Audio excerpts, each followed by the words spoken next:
खान साहब की मुद्दत में एफआईआर आप लोगों ने कटानी थी, तो आप या तो ये माने कि आप लोग हैंडीकैप्ड हैं। अगर हम जो है इसमें फेलियर गवर्नमेंट का तब होता अगर हम किसी प्रेशर में आके जो है इस एफआईआर कटवाने से पीछे विड्रॉ कर देता। अलबत्ता जो जिन्होंने एफआईआर काटनी थी, अगर उन्होंने कोई मजबूरी या माजरत की है तो हमारे पास जो दूसरी ऑप्शन है उसके ऊपर हम काम कर रहे हैं। तो सीधा सीधा ये हुआ ना कि पुलिस ने आपके साथ ताउन नहीं किया, आपकी हुक्मदूरी की, आपका हुक्म नहीं माना।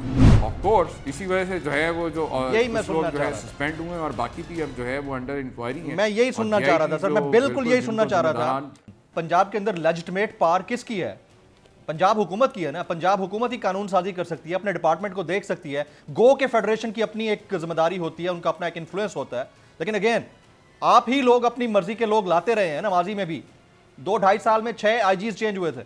देखिए मैंने आपसे अर्ज़ किया कि किसी अफसर की पोस्टिंग कर देना और चीज़ है, और पूरा अगर इदारा जो है अपनी माजरत कर ले एक अमल थे कि जी हम जो है मजबूर हैं, प्रेशर है हम पे, तो वो टोटली है। क्योंकि ये एक बड़ा एक्सेप्शनल केस है, हाई प्रोफाइल ये केस है, इसलिए इसको बिल्कुल ये कह देना कि जी अगर इसमें कुछ नहीं कर सकते, तो इससे तो मैं आपसे कह रहा हूँ इससे तो पूरा निज़ाम एक्सपोज हुआ है। इससे तो वो ताकतें, वो अनासर एक्सपोज हो रहे हैं कि जो असल जो है जिन्होंने इस पूरे निज़ाम को यरगमाल बनाया हुआ है। और इसी के लिए इन्हीं माफियाज़ के अगेंस्ट हम पिछले 26.5 साल से जो जदोजहद कर रहे हैं कि मुल्क के अंदर इंसाफ के लिए, आइन और कानून की बालादस्ती के लिए, कहने को तो सारे कहते हैं लेकिन अमली तौर के ऊपर जब बात आती है तो फिर कौन लोग हैं जो रास्ते में रुकावटें डालते हैं। ये वो एलिमेंट्स हैं जो एक्सपोज हुए भी हैं और अब हो भी रहे हैं।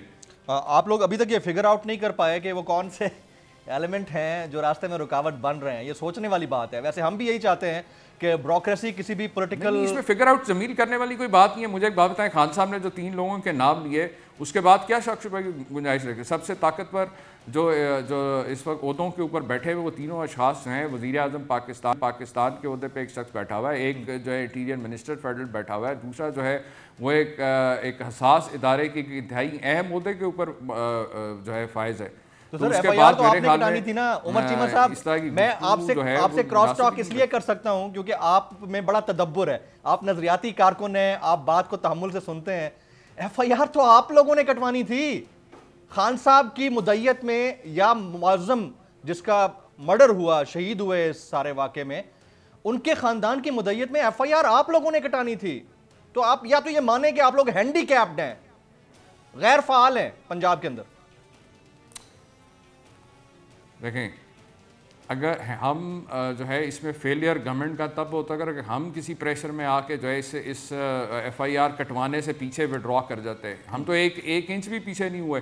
अगर पुलिस ने अगर जो है अपनी मदीयत में पर्चा काट लिया है तो हम जो कोर्ट में गए, सेशन कोर्ट ने अगर नई बात मानी तो अब उसको हाई कोर्ट में जाके उसको ऑब्जेक्ट कर रहे हैं उसके अंदर। अब जो सारी गेम है, देखें पुलिस का एक इदारा या बाकी जो इदारे हैं उनका जो किरदार है वो भी आपके सामने, कि अगर वो कॉम्प्रोमाइज़ हो गए, प्रेशर में आ गए, तो अब जो बॉल है वो कोर्ट के पास चली गई है। अब फैसला जो है वो कोर्ट के ऊपर है। क्या देखना ये है कि क्या हमारी अदलिया भी जो है वो बाकी इदारों की तरह उस तरह से यरगमाल तो नहीं है? क्योंकि हम सब ने जो है 2007 के अंदर जो है सब ने मिल के, मैंने, मेरे बाकी साथियों ने, वकला ने, मीडिया ने, पूरी आवाम ने मिलकर अदलिया की आज़ादी के लिए क्या जो जदोजहद की थी, जो मारें खाई, जो जेलें काटी, किस लिए काटी थी? कि मुल्क के अंदर अदलिया आज़ाद हो, इंसाफ का निज़ाम हो, हर शख्स के लिए जो है इंसाफ की फरहमी जो है मुमकिन हो सके, आइन और कानून की बालादस्ती हो।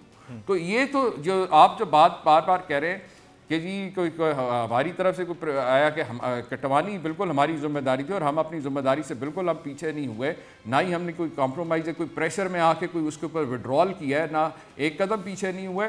हाँ, अलबत्ता जिन्होंने एफआईआर काटनी थी, अगर उन्होंने कोई मजबूरी या माजरत की है तो हमारे पास जो दूसरी ऑप्शन है उसके ऊपर हम काम कर रहे हैं। तो सीधा सीधा ये हुआ ना कि पुलिस ने आपके साथ ताउन नहीं किया, आपकी हुक्मदूरी की, आपका हुक्म नहीं माना। ऑफ कोर्स इसी वजह से जो है वो जो यही मैं सुनना जो है सस्पेंड हुए और बाकी भी अब जो है वो अंडर इंक्वायरी है। मैं यही सुनना चाह रहा था सर, मैं बिल्कुल यही सुनना चाह रहा था। और इस सारे पैराफ्रेम में एक चीज और इंपॉर्टेंट है उमर चीमा साहब, वो ये कि फैसल शाहकार साहब कुछ और बयान देते हैं वहां जाकर, वफाक ये कहता है कि फैसल शाहकार साहब तो अब नहीं रहे, और फिर दूसरा जो सीसीपीओ साहब का मामला है आपकी जो एस्टैब्लिशमेंट डिवीजन है उनके ऑर्डर्स कुछ और होते हैं। सीसीपीओ साहब जो है वो यूनिफॉर्म के अंदर सीएम की मीटिंग्स में प्रेजेंट रहते हैं। ये टग ऑफ वॉर भी है, तो कोई किसी का ब्लू आइड है तो कोई किसी का ब्लू आइड है, ये तो सिस्टम में रहा है हमेशा से। लेकिन सवाल आप लोगों से इसलिए बनता है कि 3.5 साल कम से कम फेडरेशन में आप लोग रहे, पंजाब में आपकी हुकूमत रही, जहां आपको लगता था कि ये वाला डिपार्टमेंट हैंडीकैप्ड है, नहीं चल पाता, और ये हमेशा से अपना सर तस्लीम खम करता है फेडरेशन के आगे या फिर उन लोगों के आगे जो हमेशा से असरअंदाज होते रहे इनके ऊपर। तो रिफॉर्म्स आप लोगों ने करने थे ना सर। तो ये सारा मलबा अब सिर्फ आप नून लीग के ऊपर या मखसूस हलकों के ऊपर डालकर अपनी जान तो नहीं छुड़ा सकते उमर चीमा साहब?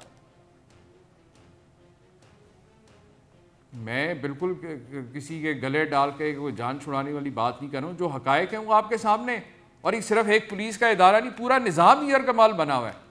आप मुझे एक बात बताएं ना कि क्या ऐसा नहीं है कि जो है जो ताकतवर है, जो पैसे वाला है उसके लिए और कानून है, आम गरीब आदमी के लिए कुछ और कानून है। इवन यहाँ पे तो जो पाकिस्तान की सबसे बड़ी जो मकबूल तरीन जमात है, जो सबसे बड़ी सियासी जमात है, उसके सरबराह को अगर FIR अपने ऊपर होने वाले कातिलाना हमले की जो है FIR कटवाने में अगर रुकावटों का सामना करना पड़ रहा है, तो डेफिनेटली जो है आप इससे अंदाज़ा कर सकते हैं कि ये कोई आम जो है केस नहीं है। अगर आपको ये वीडियो पसंद आई हो तो सब्सक्राइब कीजिए और बेल आइकन जरूर हिट कीजिएगा।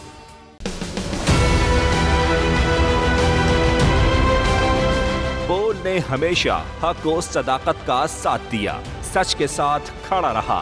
हम हैं मिसाले अब्र, मगर इस हवा से हम डर कर सिमट ही जाएंगे, ऐसे भी हम नहीं। बड़ी मुश्किलात, बड़े बड़े चैलेंजेस, सिर्फ बोल खड़ा रहा, बोल डटा रहा। है उसकी आदत डरा रहा है, मेरी फितरत डरा नहीं हूँ मैं, और ये ईमान की ताकत की वजह से। सहाफत पर जब भी कड़ा वक्त आया, सिर्फ बोल खड़ा रहा, आवाज उठाता रहा हकीकी सहाफत के लिए। इंशाअल्लाह अल्लाह बेहतर करेगा, हक बातिल पे गालिब आके रहेगा। बोल को है जरूरत अवाम के दुआओं की। आई लव बोल। बोल को वेलकम आजादी मार्च के लिए मैं बोल को मैं दाद देना चाहता हूँ। बहुत अच्छी कवरेज की है, ये मार्च की तो जबरदस्त कवरेज है, बोल की प्रॉब्लम सबसे बेस्ट। इजहार आसाती के लिए, पाकिस्तान के लिए, पाकिस्तानी अवाम के लिए।